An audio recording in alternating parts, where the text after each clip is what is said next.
Welcome to the Backseat, ladies and gentlemen. Today is the first episode of Mikey Mondays, is what I think we're gonna call it.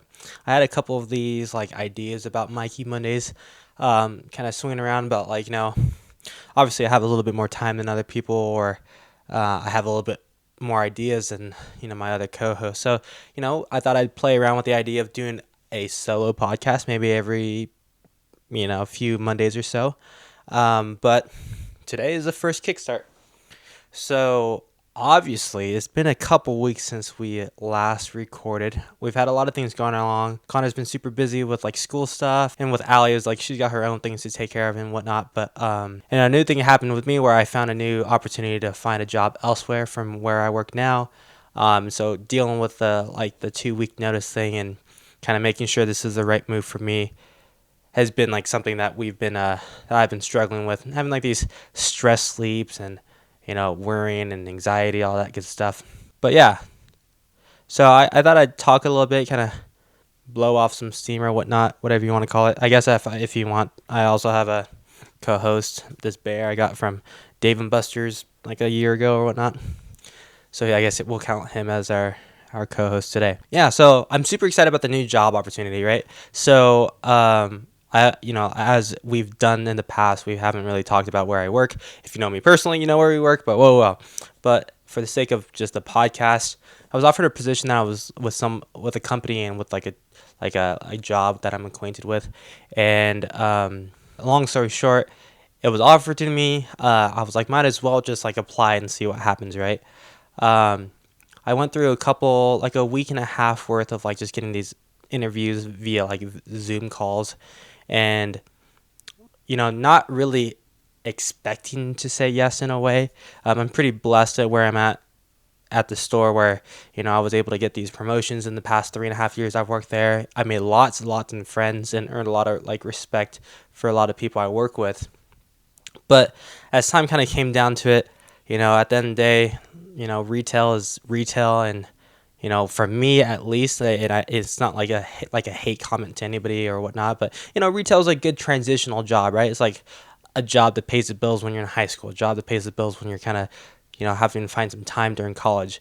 And for me, with me not even starting college yet, it was definitely something that I'm like, you know what? As long as I work my butt off, it's gonna do what I needed to do until then. So, for a lot of people who don't know me personally, I actually started working at the store Black Friday of 2020. So yeah, it was in November of 2020, and I was door dashing for a little bit, because when Allie and I moved down here from McCall, we were kind of just okay, let's just take a week, maybe 2 weeks, and kind of just focus on, let's just detox, let's move, let's decorate the house, let's get everything ready, let's get a little acclimated to the new city.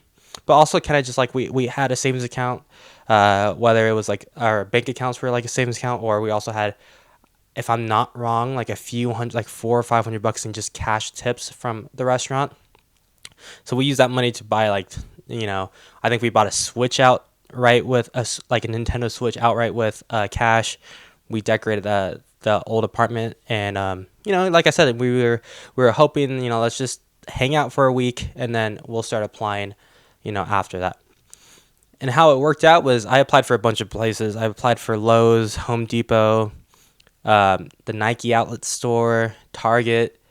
And as I applied, I had these interviews. They didn't really go too far. I didn't get too many callbacks. And, at the time, we're coming straight, more or less out of COVID a little bit. And it was a seasonal position. So it was not only was it a seasonal position, it was part-time positions. It started low, and I'm not guaranteed a job after the holidays. So I actually started door dashing, like we talked about, and I think if it was not the last episode, the one before that, it's just about my car problems. I got in that car accident while door dashing, blah blah blah.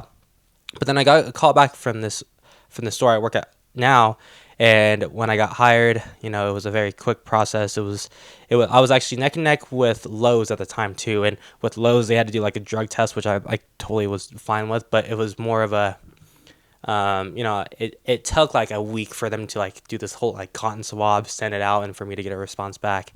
And so when the store called me, I was like, yeah, I can start as soon as possible. So I started I think a few days after I got that call, to start my orientation and whatnot.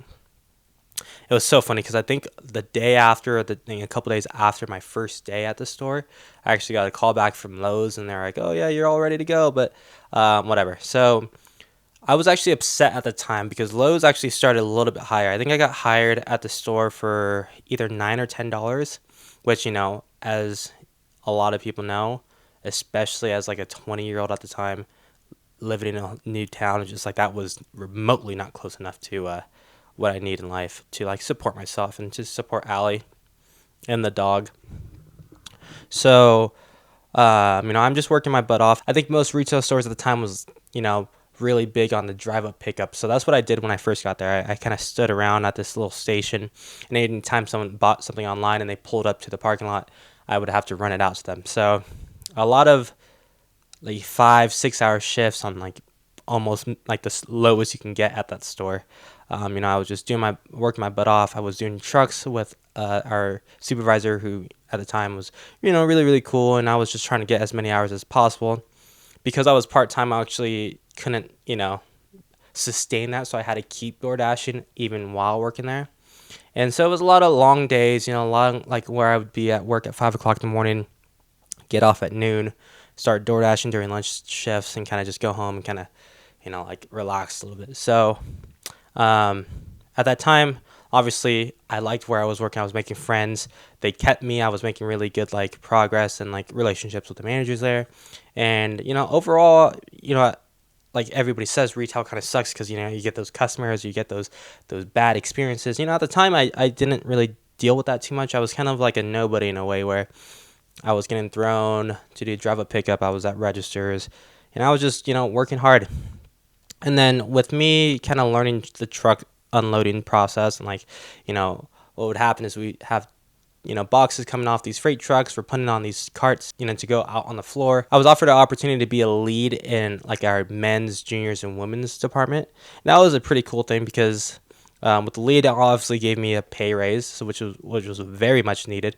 But it also gave me a few more hours. I still think I was part time at the time, but I think I got bumped up to like $11 or $12, and obviously that was something I really needed, but not enough where I can pay the bills and stuff. Rent was at the time was like $500 a month. I have my car payment, insurance, the yada yada, the typical adult stuff. And then I did that for about 2 months, and I was kind of just learning the ropes from what the merchandising standards are for the store, and kind of working with new people that I wasn't super acclimated with yet, but kind of just learning their mindsets, because obviously with a retail store there's like 5 managers. They all have different thoughts and processes. While getting the same job done, they have different ways of getting it done. So I was actually able to work under an assistant store manager that is no longer with us. That sounds like she died. She doesn't work for the store anymore. But so I did that. She was kind of a more like a whatever you think is best, we can always change it. Let's just kind of get it done and over with. Trust your gut type of thing. So she was really cool with that. And then one of our leads actually got promoted to a manager, and that lead position for visual, so they deal with like the mannequins and the graphics. That job opened up, and not only was it a pay raise and like a little bit of a pay raise, nothing crazy. It was only mornings, which helped because with me doing a second job at DoorDash, having the nights off let me actually focus on having a time apart to kind of DoorDash more often. And they also, the visual merchandiser also had weekends off, and that was like a big like, oh yes, gotta go do that. And at this time, Allie actually was working at Target, and I applied for Target. I actually had a job interview with them, but I kind of turned that down because Allie also had a job interview with them, and so I didn't really want to. We kind of discussed that it would be best for our relationship to kind of work together. So she ended up working at Target, and mind you, she started at $16 an hour. And at this time, I'm on my second promotion as visual, and I ended up getting it, by the way. And I think it bumped me up to like $12.50 ish, give or take. And here I am with 2 promotions, right? While Allie's making $16 an hour, just being like a general person at Target. But so the struggles were there. A lot of long days, or like even when I didn't want a DoorDash, I had a DoorDash, and all this like tax crap that I deal with because I had a whole different like form to 1099, dealing with gas and insurance and all that good stuff. It was a it was definitely struggled, and I did that for about a year and a half if I'm not wrong. So I kind of stopped in the middle of 2021, and around that 2021 time, one of my ex coworkers from the store actually moved and started working for Dutch Bros. Like if you live in Iraq, you don't know what Dutch Bros is. Obviously it's like one of the more popular coffee shops around our area, at least. And it was like a an outgoing. It's definitely you have to get out of your comfort zone. I had to get out of my comfort zone to get used to that job if I were to take it. But one day I was asked to come in and help with truck, because at this point a lot of the truck people were quitting or leaving. The people who are running truck don't typically run trucks, so they don't really know what they're doing. And with my history with truck, they're like, hey, we could use another person. With you being visual, you're not supposed to be on one, but we need the help. So I clock in, we do that. It was a shit show, right? And I remember one of my coworkers who still works with me to this day, and she remembers too. She was like, what happens if they offer you Jacob's position? I'm like, dude, I'm not going to say I'm gonna say no. I don't want it. Like, do you think I want to deal with this stuff? We had a month of like freight in the back that wasn't getting done. Managers were going on maternity leave. I'm over here trying to do whatever I can to stay away from that mess. Blah blah blah. Right? And I'm like, no. I actually had. So that day on truck, I actually had an interview with Dutch Bros with a referral from that friend. And I'm like, no. I'm going to go to get this job interview, and I don't want the stress of having to deal with this. Sure as hell, probably like 30 minutes after I said that, had that conversation with my coworker, my boss has called me upstairs like, hey, can we talk to you whenever you get the chance? And so I lollygag up there, and I already knew what they were going to say in a way, but it was just too much of a coincidence to believe it. And obviously, they were like, hey, you've been great for the past year. Or not, honestly, it could have been like 8 months. And it's like, I went from a nobody doing like the smallest of tasks one can learn to a lead to a different lead. And now, they offered me the management position. And I was like, hey, this is what I'm thinking. I'm like, I obviously love the opportunity, but I was about to go get a second job so I can stop door dashing, And at the time, I think they offered me, $16. I think this is starting to pay for management. And so I'm like, hey, let me think about this. I go downstairs to my car on my lunch. I'm just like stressed, right? I get this like stress whenever I feel like there's a big change in my life. And just because I'm not one to take risks a lot, it's just I've played it safe with coming from having nothing in my life to having to have like this safety net for every decision I make, because I have no backbone financially or with family if anything went wrong. So I call Allie, who's at Target, and I'm like, hey, I got offered this position. They're giving me like 1650. What should I do? And she's like, you would be dumb if you don't accept it. And so I'm like, okay, that's all I needed to hear. I go upstairs, tell them I can start as soon as possible. Right? And so, that whole like the next like 4 to 6 months was just absolute hell, right? We're coming towards like the summer where things are picking up. I think with, again, we're at the end of COVID restrictions, and, we're still wearing masks. Nobody really wants to work. We're under like 30 to 40 staff. Like, it was just like a shit show. I'm learning all this stuff that's, now that I'm quote unquote important, I had to learn all this stuff, start training, doing things that I've never done before, loading truck, unloading truck, leading the truck, blah, blah, blah, having keys, getting codes, all that good stuff, right? And at this point in time, so we're like behind so badly by freight. I think one of our managers went on maternity leave officially, and we had months and months, like we have probably like 100 carts, like for like clothes and products. Every single one of them are filled, and they're in the back. I'm in charge of kind of leading the department for not only truck, because I'm the ops supervisor, but also Omni, which is like the buy online, and then we have to ship it out to customers, or buy online and we have to let them pick it up here at store. So, it's this hassle of not only keeping it organized to a way where even though we're behind, we can kind of find things easily, but also finding a way to get that stuff out so that we're not like, backed up. And this was like months and months of process, just me complaining to Allie, me complaining to friends, just like it was just a lot, right? And during this time, actually, Allie's boss at Target was like, "Hey, just out of curiosity, what does your boyfriend do?" And she's like, "Oh, he works at this place as the supervisor, the ops supervisor, and he runs truck and all this stuff." And they're like, "That's crazy because not her store, but the other store nearby, Target store, needed that same exact position." And I'm like, "Dang!" I'm like, "That's crazy because I want out of here in a way." And so, and they definitely like started at a way higher rate. If you can imagine, um, if a normal employee, like the starting pay at Target is about 15 to 16 bucks, what a manager can you know start out with, it was definitely a very tempting offer, right? And he's like, "Hey, just tell your boyfriend, like, no, like, strings attached, just just talk, have him come in to Target sometime, talk to him." And he the guy who was offering me the job wasn't the person I needed to talk to for the job, if that makes any sense. Like, because it was a whole different store, he wanted to talk to me, kind of get his opinion on me, and then kind of just send that off to the person who would hire me at the other store, the other Target store. And so we talked. He's like, "Oh, this will be a little bit different from what you do. You'll be kind of working instead of like 1 or 2 shifts per week on truck.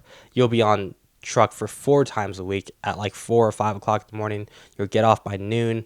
You'll be leading a team of like 40 to 50, which is, by the way, is like 10 times as much or like 8 to 10 times more than I lead now."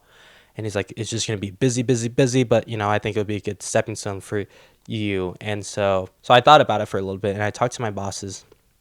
And mind you, at this time, I'm still kind of door dashing whenever I could. Definitely didn't want to, because now at this point, I'm full time.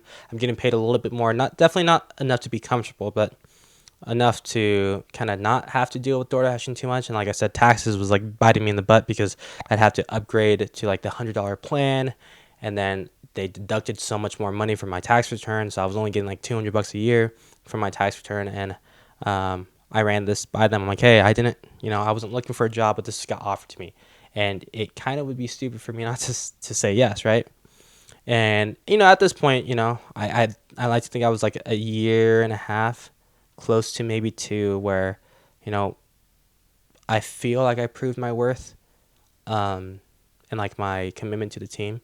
And the bosses were really, really cool, working with our district manager to kind of give me a raise that would make me stay. And at the end of the day, I'm like, if it's even not as much as Target offered me, but being able to stay with the people I care about and the people I've built relationship with. And, honestly, I kind of stayed on my comfort side. I didn't want to learn something new. I didn't want to, it would have been like a 35 to 40 minute drive every single day too. So it was like, sure, it's not as much, but it's definitely going to be a bump where I felt that they showed me how much they cared about me. So I'm like, I'd stay. And so that was like a problem. I guess one would call it a problem. Some people won't.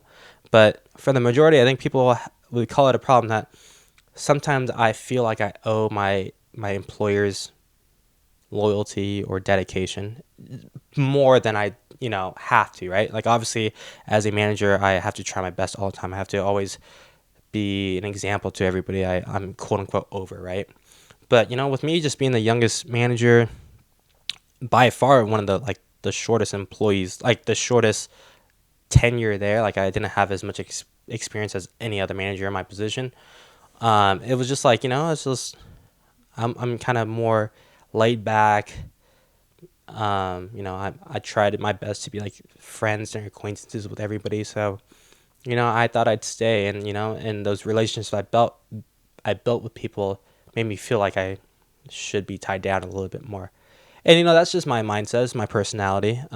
Whether or not it's like anxiety thing with not dealing with something new because of like fear of failure, or it's just because I feel like I owe them that, because at the time I was dealing with so much stuff going on in my personal lives that I had to they were able to work with me. That's all I'm saying, is like they were able to bend around my needs, and so I felt like I needed to bend around their needs. And at this time, I had no really real ops lead. I was like always stressing because I felt like I I carried the weight of my entire department on my shoulders in a way.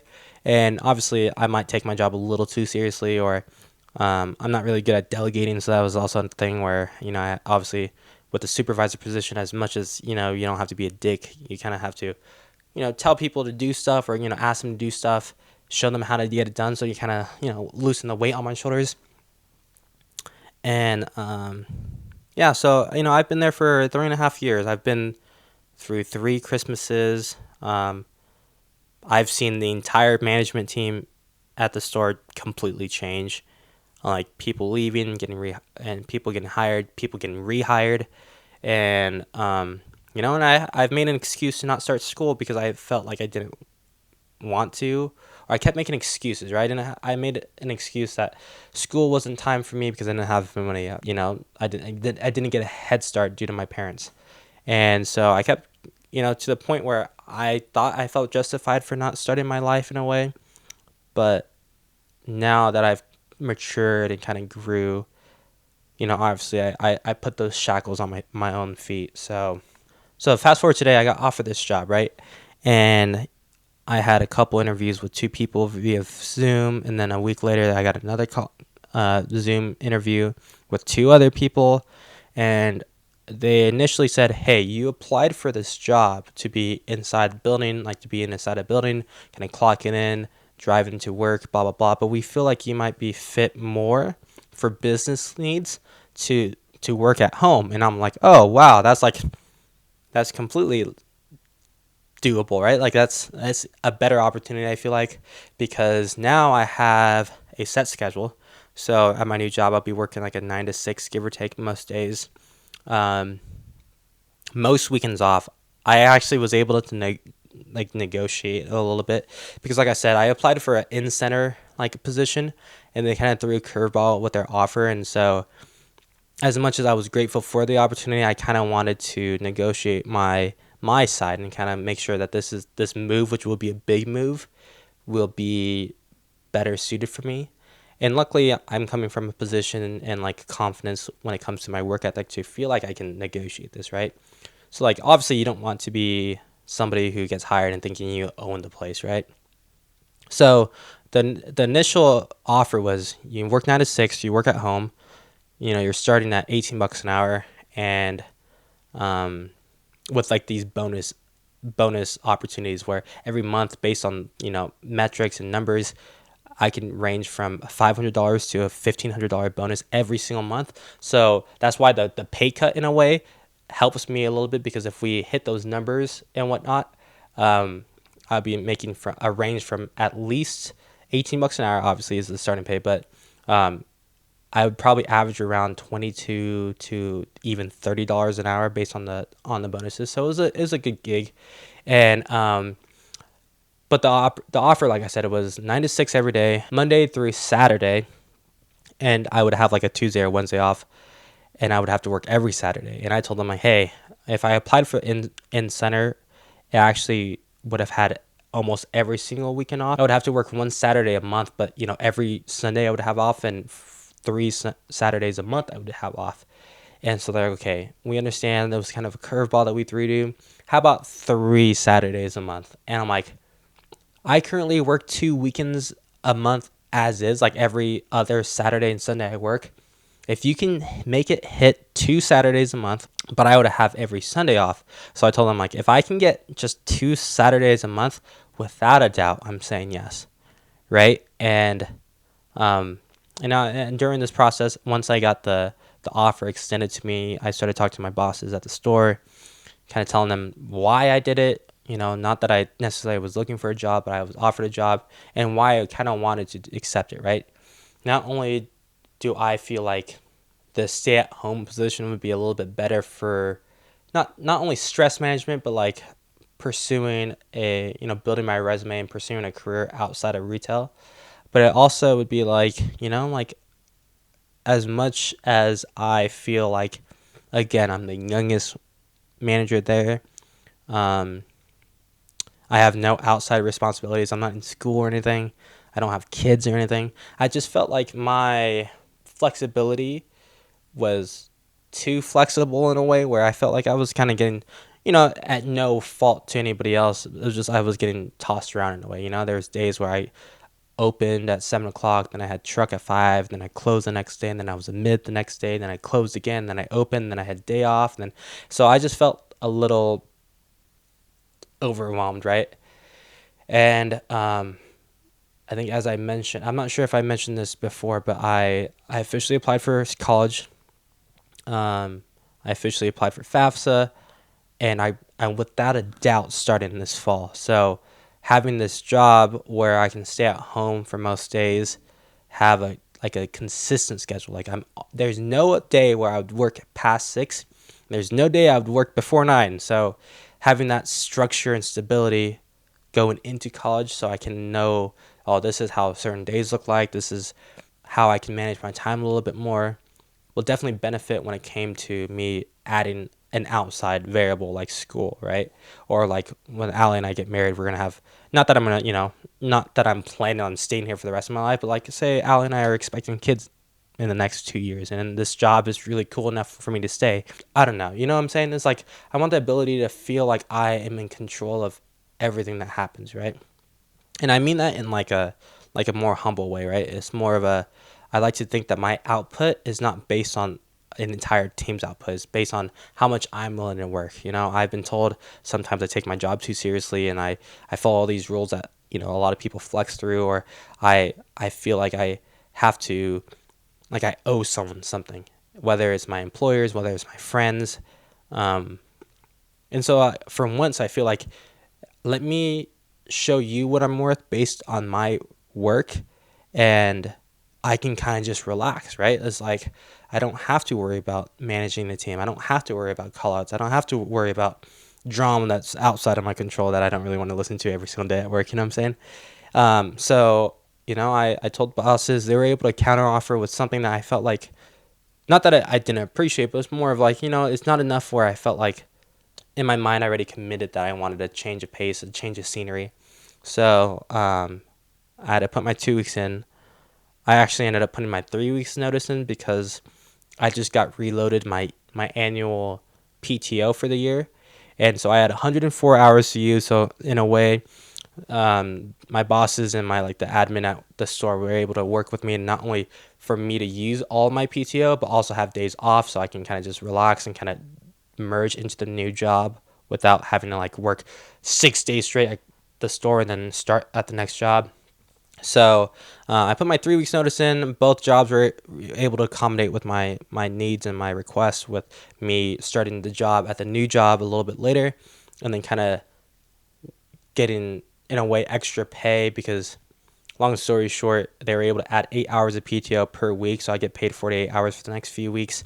And then also, after my official last day, I also get to use 48 hours more so I can have a transitional paycheck, so that while I'm working in my new job, I have a paycheck from the store before I get paid there. So, long story short, it helps with transition, something that, they obviously did not have to do, but it definitely helps me a lot, and I really appreciated that. So I put, my 3 weeks in notice in, kind of saying my goodbyes. At the time of recording, I have 2 days left. At the time this episode comes out, I actually have one more shift left. So next week, I actually work one day for truck, and then I have 3 days off using PTO, and then I work a Friday shift, and that Friday, the 22nd, is my last day working at the store. And they're really cool. They've been putting flyers up saying I'm leaving. Obviously, like I said, I don't have a family outside of work, and work was really a place where for me to build those relationships with people further than just a coworker's relationship. I have a lot of deep respect and love for a lot of the managers I work with, and a couple of the people I work alongside with, especially like my truck team and whatnot. So yeah, I felt, as much as it's heartbreaking, I'm super excited for the opportunity. I'm scared because it's a big change, right? And not only am I going to be at home all the time, I'm going to be doing video calls all the time. I won't actually will have that much outside human interactions. So finding a way to balance social life and just being at home 24/7 in a way definitely is going to be a new learning curve for me.